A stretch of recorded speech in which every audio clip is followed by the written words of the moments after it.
On représente Congo-Kili. Alors on voulait vous dire, étant donné que vous êtes dans la censure, dans la difficulté, qu'est-ce que le peuple congolais peut faire pour vous aider justement dans cette difficulté, étant donné que les médias belges vous ont censuré, etc. Je pense que la première chose qu'il y a à faire, c'est de continuer la mobilisation. Aujourd'hui, j'ai fait de mon mieux pour pouvoir vous soutenir, pour faire en sorte qu'on parle du Congo au Parlement. J'étais le seul à parler du génocide sous Léopold II, j'ai été le seul à vraiment critiquer le gouvernement pour son soutien au pouvoir de Kabila. Et donc aujourd'hui, c'est vrai que j'ai besoin d'aide. Malheureusement, je ne l'avais pas prévu comme ça, mais puisque je suis totalement censuré, j'ai besoin que le pouvoir en place se rende compte que le MLD, ce n'est pas Laurent Louis. Que le MLD, c'est une multitude de personnes qui se mobilisent, qui sont éveillées et qui sont prêtes à se révolter et à mener un combat, dans le respect bien entendu des lois, mais qui veulent vraiment reprendre leur destin en main. Alors qu'est-ce qu'il y a à faire? Il faut bien entendu me soutenir le parti, faire connaître la pétition sur pétition.be, toute la vérité sur l'affaire Dutroux, c'est son titre. Il faut vraiment qu'il y ait beaucoup de signatures, parce que déjà avec 5000 signatures, on peut déposer la pétition au Parlement pour forcer le Parlement à au moins parler de cette question. Il faut, parce que nous allons mettre sur pied des manifestations et des actions, que les Belgo-Congolais répondent présents aussi, qu'ils viennent aux manifestations qui seront organisées pour soutenir le MLD. Et aussi, la meilleure chose à faire, bien entendu, pour montrer au pouvoir que le MLD n'est pas tout petit, c'est qu'ils nous rejoignent. Je ne parle pas de cotisation, je ne parle pas de...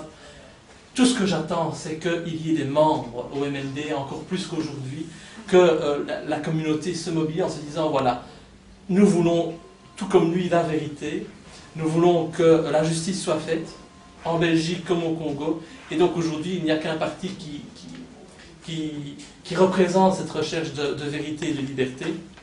Et donc nous allons adhérer pour qu'on constitue tous ensemble un grand mouvement dans le but que chacun puisse avoir dans les semaines et les mois qui viennent des responsabilités et qu'on puisse remplacer les dirigeants actuels par des gens issus du peuple et qui savent ce que c'est que la réalité quotidienne et qui géreront ainsi beaucoup mieux notre pays.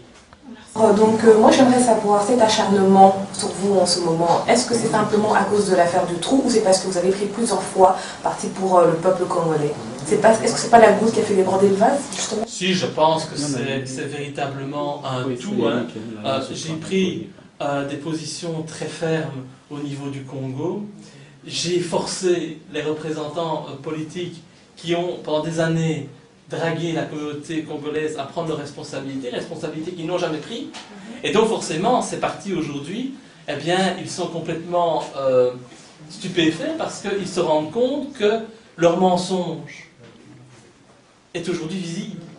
Un parti comme le CDH, et c'est pas étonnant si c'est le CDH véritablement qui est omnibulé contre moi et qui porte plainte contre moi, eh bien, un parti comme le CDH a montré par les différents représentants belgo-congolais qui n'ont jamais voulu représenter la communauté congolaise de Belgique. Parce qu'une fois élus, ces gens se contentent de toucher leur salaire et ne font rien pour la communauté grâce à laquelle ils ont pourtant été élus. Et donc ça, c'est un manque d'honnêteté, un manque de reconnaissance aussi. Mais je pense que ça a été comme ça pendant des années, dans plein de partis, que ce soit le MR, le PS. On veut toujours draguer les différentes communautés de ce pays en disant « écoutez, on va travailler pour vous défendre ». Mais le jour où il faut vraiment défendre, il n'y a personne. Parce que les gens ont peur, parce qu'ils ne veulent pas aller au bout de leurs idées, ou tout simplement parce qu'ils ont simplement défendu telle communauté par intérêt électoraliste, sans avoir la moindre idéologie, sans penser véritablement à cette communauté.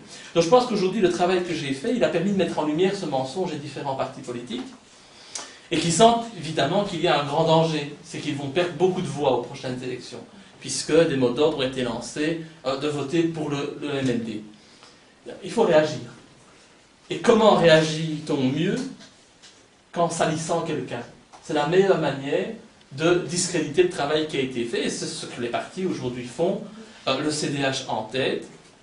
Et donc tout est bon, hein. C'est mensonge sur mensonge. Entre menteurs, ils s'entendent bien, puisqu'ils continuent finalement la même politique qu'ils ont toujours fait jusqu'à présent. L'ennui, c'est qu'ici, c'est une atteinte à ma liberté d'expression, une atteinte à la liberté d'association, parce qu'aujourd'hui, à cause de leur plainte, le parti eh bien, est privé d'expression, ce qui n'est pas logique dans un État qui se dit démocratique. Malheureusement, on en est loin aujourd'hui en Belgique. Donc voilà, je crois qu'évidemment, la question du génocide dans l'Assemblée, quand j'ai dit les paroles de Lumumba, ben, ça a posé problème à beaucoup de personnes. Je pense aussi à des gens comme André Flao, Louis Michel. Ces gens se rendent compte que je suis prêt à dévoiler des informations sur eux, sur leur comportement, sur les intérêts qu'ils ont par exemple au Congo, et il faut tout faire pour me faire taire. Et donc on essaie de me faire passer pour un raciste, un extrémiste, un fou, ce que je ne suis pas du tout. Et simplement, je crois que on n'est jamais sali que par plus sale que soi. Et je pense que là, clairement, ces gens sont beaucoup plus sales que moi. Et ils veulent absolument se protéger. C'est ce qu'ils font aujourd'hui en m'attaquant comme ils le font. J'aimerais savoir, est-ce que vous avez un message pour le peuple congolais, vous qui êtes partisan pour la liberté et la démocratie, tous ceux qui ont foi en vous, qu'est-ce que vous pouvez leur donner comme message aujourd'hui? Ben, je pense qu'ils doivent se rendre compte qu'aujourd'hui, c'est justement la recherche de cette liberté qui fait en sorte que je sois autant sali dans les médias. Tout ce que je peux répéter, c'est qu'en ce qui me concerne, je n'ai commis aucune infraction. Aucune. Je n'ai fait que me battre pour la vérité. Parce que sans vérité, il n'y a pas de liberté. Sans liberté, il n'y a pas de démocratie.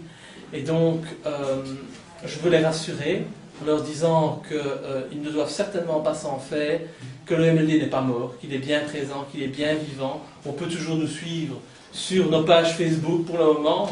D'ici quelques temps, nous aurons de nouveau nos sites qui seront réactivés, je l'espère, nous y travaillons.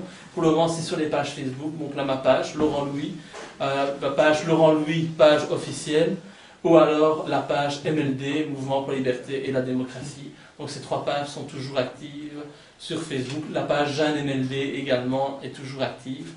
Et puis il y a tout ce qui concerne la pétition, évidemment en ligne, où là on a vraiment besoin de soutien. Tout le monde peut signer cette pétition à travers le monde, parce que je pense que la vie d'enfants, la recherche de la vérité, c'est une question universelle.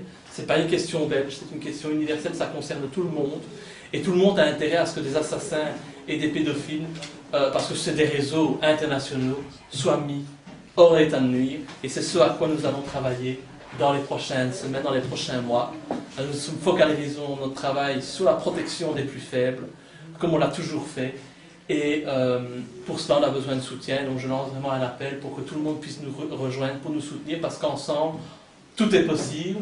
Parce qu'ensemble, eh bien entendu, on est plus fort. On le sait bien, l'union fait la force.